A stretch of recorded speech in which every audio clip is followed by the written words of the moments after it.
तो सिद्धिबुतीचा दाता विप्रवेशे गाई राखेता त्यासी लंकानात म्हणे तत्वता लिंग हाती धरी. विप्र म्हणे लंकापती माझ्या गाई रानोर आणि पळती तुझ्या मूत्रशंकेस वेळ किती लागेल हे नकळे मज.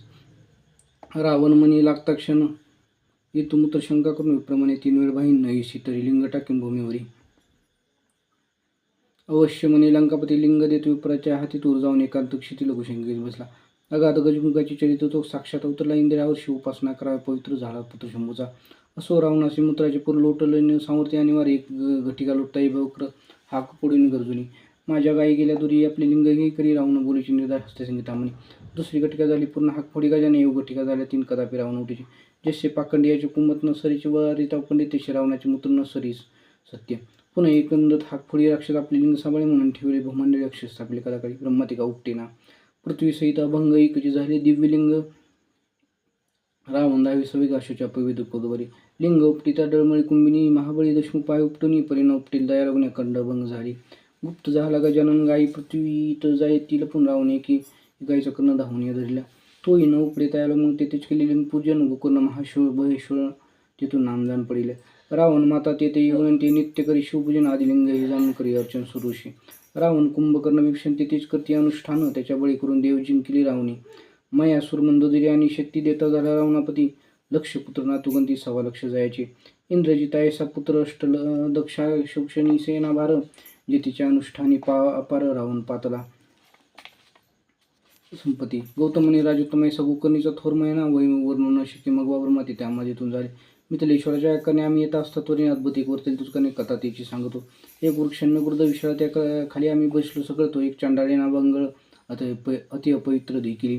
सर्व रोग वेष्टिता पुनर्जन्मांध गलित कुष्ठ भरले जाणं. किडे पडले सर्वांगीवरून दुर्गंधी उठली चौकडी. रक्ते पिती भरून हस्तपाद बोटे गेली जळून. परमकुशित कुलक्षणकेचे अन्न उदकते येते. दंत इन कर्ण इन गर्भीच तिचे गेले लोचन. कर्ण नाशिका झडून किडे पडले बुचबुचित. अंगाचे चर्म गेले जळून वस्त्र पडिले गळून. धुळीत लोचे चांडाळीनं पाप पूर्वीचे भोगीत. तिचा मरण काळ जवळ आला जाण वर ते पाहिले आम्ही लुकीन. तो शिवे धाडिले दिव्य विमान ती लागे न्यावया. दशपुच पंचवदन शिवदूत चौघे बसले 4 जण. कोटी सुर तेजी विराजमान. प्रभा शिष्य समान एकाजी. कोणी अग्नी तेजे विराजित. भालचंद्र शोभिवंत दिव्य विमान लखलखित. वाद्य वाजते चतुर्विद्य. अष्टनायिका नृत्य करीती. किन्नर गंधर्व शिवली गाती. गौतम म्हणी ऐकन उपनी मग तयापती पुसली. हे दिव्य विमान घेऊन कोणाची करू जाता उदाहरण. ते म्हणतीच्या चांडाळीनी लागून शिवे आणून पाठविली निजपता. मग मी आता असे पुसले हिने पूर्वी काय तप केले. मग ते शिवदूत बोली पूर्वजन्मीचा वृत्तांत. पूर्वी काही नामा ब्राह्मण त्याची कन्या सुमित्रा जाणं. आपल्या सौंदर्य करून कोणासही मानना. ही बाळपणी विधवा झाली. तारुण्यामध्ये स्वधर्म विसरली. जार कर्म करू लागली. बापी शिकवल्या नाही की. तोही झाली गरजूर लोक निंदा करतेस. मग बापी केश धरून सत्वर बाहेर घातली येशी. मग ही हिंडता देशांतर कोणी एक सभागी शूद्र.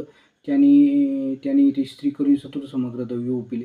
तेथे अपत्य झाली बहुत. ही अत्यंत मध्यमासी रत. पुष्ट झाली बहुत. गुरुनीत लोचन उघडीना. शूद्र घेऊन दासी दास गेली क्षत्रिय कृषी कर्मास. ही शुद्धीत आठवणी मासास शस्त्र घेऊन चालिल्या. मध्ये माजली नुगडी लोचन. हा बस्तचे आहे म्हणून गोस्ताची कंठीदान पापणी घाली सुरी घालतसे. ते अट्टाहास्य ओरडत गायी अंभरुणी अनर्थकनी. तिने कंठ छेदून गळत वस्तू नेलतुरी. डोळे उघडून पाही पापीने मग गोस्त ओळखली तीच क्षणी. तेव्हा तिने शिव उच्चारण म्हणी करणे नकळता केली. मग अर्धवस्तुमात भक्षण उरले टाकी बाहेर नेऊन. लोकात उठेल पूर्ण गोष्ट मारली व्याघ्राने. त्यावर ही काळी मृत्यू पावतो येऊन यमदूती दिले मारित. बहुत जाती निर्दयपणे कुंभी पाकी घाली ती. अशीत पत्र हिंडवती. तप्तभूमी लोळती. स्तंभ कवटाळती तप्त जे का. चित्रगुप्तासी पुसे सूर्यनंदिनीचे काय आहे की नाही पुण्य. ते न म्हणती शिवनामचन गोस्त हिने केला. मग यमदितली लोटवून चांडाळीन पावली जनन. गर्भांध कुशल कुलक्षण विष्टामुती भरली सदा. श्वानाचे उशिष्ट बक्षीस आणतो. मायबाप गेली मरून. मग ही हातीकाठी घेऊन गावोगाव हिंडत असे. तो शिवरात्र पर्वकाळ लक्ष्मण गोकर नक्षत्रापती. संपूर्ण यात्रा चालली कौशिकवन. नाना विद्यवाद्यांचा होत असे. शिवनामाचा घोष अपार. शिवभक्त करीती वारंवार. त्यांच्या सगळी दुराचार चांडाळी बसली. गोकर नक्षत्रा गेली चांडाळी. पडली भद्रकाळीच्या देवळाजवळी. म्हणे मजा नद्या एवढी बहुत पापिनी मी आहे. हाका फुडीत हात पसरून तो प्रदक्षिणा करते भक्तजन. एक बिल्वपत्र नेऊन तिचे हाती घातली. ते त्रिदळ चाचपणी पाचमुखी घालावायचे नाही वस्त. म्हणून ही रागी भरकती पडते शिवलिंगावरी. शिवरात्रीचं उपोषण बिल्वदळे घडले शिवपूजन. शिवभक्तांचं विजागरण घडले संपूर्ण चांडाळीस.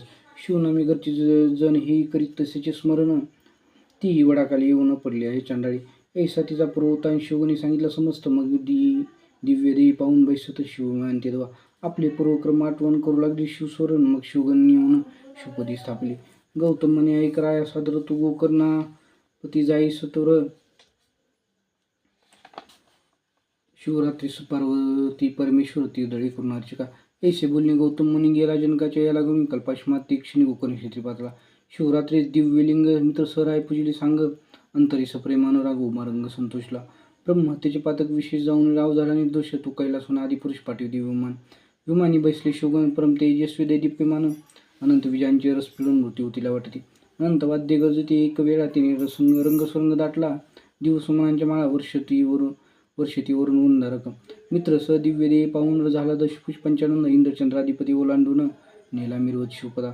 स्वरूपता मुक्ती पाहून शिवरूपी मिळाला आनंदगण, धन्य शिवरात्री उत्त पावन धन्य गोकर्ण शिवमंदिर.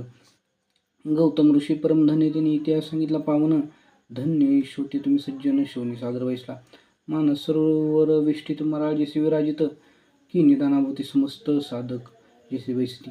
तरी पंडित तुम्ही चतुर तुमच्या उदाहरण दिव्य अलंकार, देऊनी गौरव सिद्ध ब्रह्मानंद करून.